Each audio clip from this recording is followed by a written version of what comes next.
There's nothing quite like driving along the California coastline on iconic Highway 1.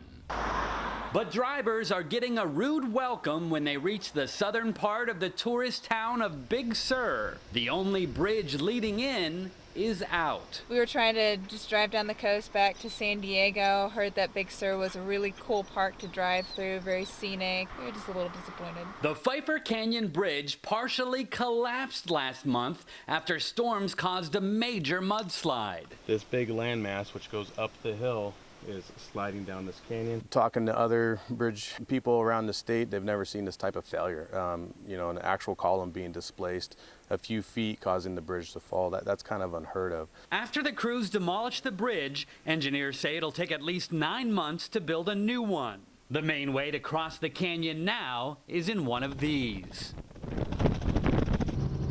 You can see why it's so challenging for crews working in the mountainous landscape and for residents on the other side of the bridge. Really desperate, not knowing where their next food supply is coming from.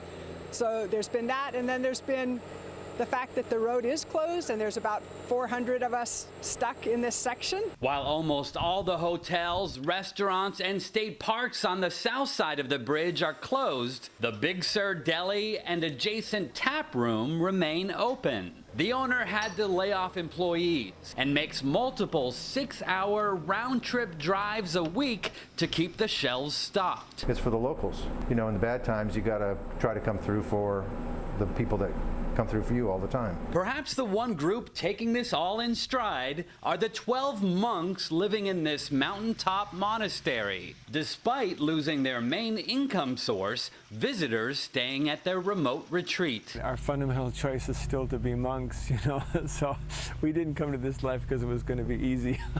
There is a way to drive out of southern Big Sur, taking windy mountain roads, but the ride to Monterey, for example, which normally takes about 30 minutes, now takes about 3 hours. That inconvenient route is currently only open to locals on supply runs. But even if it eventually opens to the public, local business leaders worry few tourists will take the detour.